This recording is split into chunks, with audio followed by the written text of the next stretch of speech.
Good morning, boys and girls. Mr. S with your Chapter 6 review on perception. Let's get to it. Think about this idea, selective attention.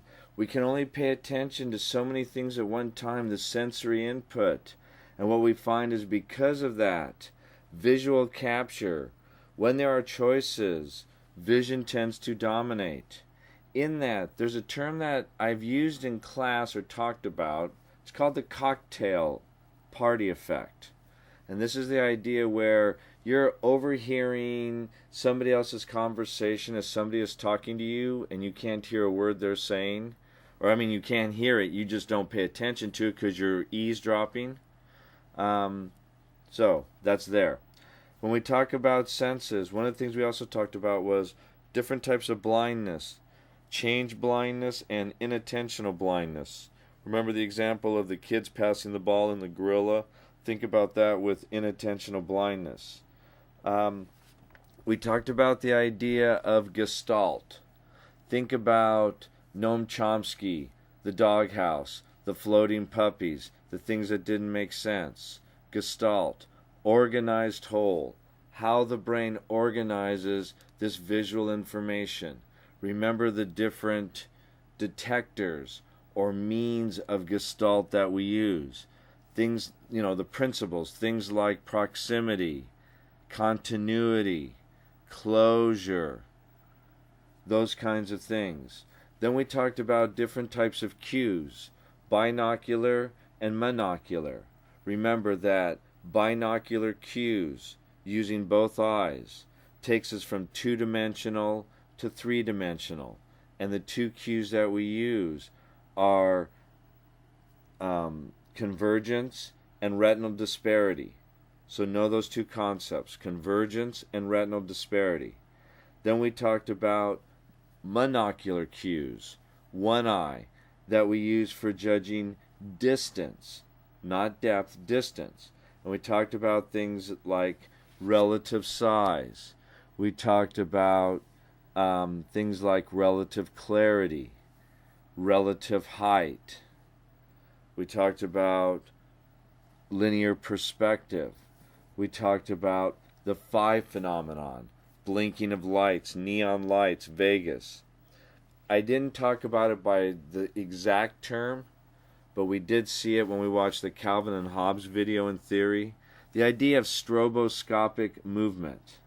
These are flashed images in motion pictures that give us that sense. So when we were watching Calvin and Hobbes, it was actually a little bit more stroboscopic than phi phenomenon, but it was also flashing things off and on, black and white, back and forth, jump and step. So phi phenomenon, flashing lights, neon lights, stroboscopic, the idea of flashing lights in movies. Then we talked about the idea of sizing, things like size constancy. We talked about lightness constancy.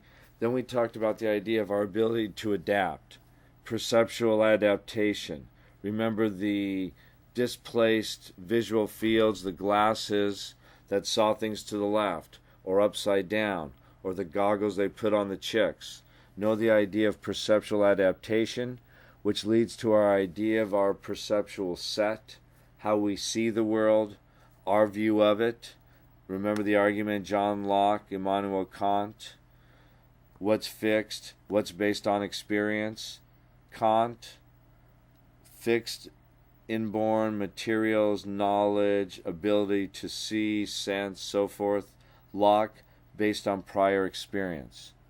In that we talked about the idea of schemas, and schemas along as are formed by our perceptual set. And we talked about the idea of a schema, how it helps us interpret ambiguous information. Remember the picture of the woman versus the saxophone player versus both together. That's looking at our schema. Then we looked at the idea of the context effect. Do we see the rabbits on the floor or hanging from the ceiling? Then we talked about the idea of human factor, psychology or psychologists, how people look to make the life better, easier, solving problems, human factor. Then we looked at the idea in what context we see things. How do we look at the world? Remember, clouds versus saucers, tree trunk versus Nessie. From there, we looked at the idea of ESP, so no telepathy versus psychokinesis versus clairvoyance versus precognition. One of the things that I would talk about is that people have claimed to use their powers to help solve crimes for the police, but what the police have found statistically that it's no much better than guessing.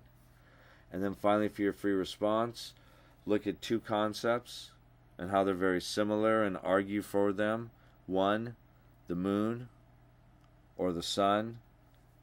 Sunrise, sunset, moonrise, moonset, middle of the day.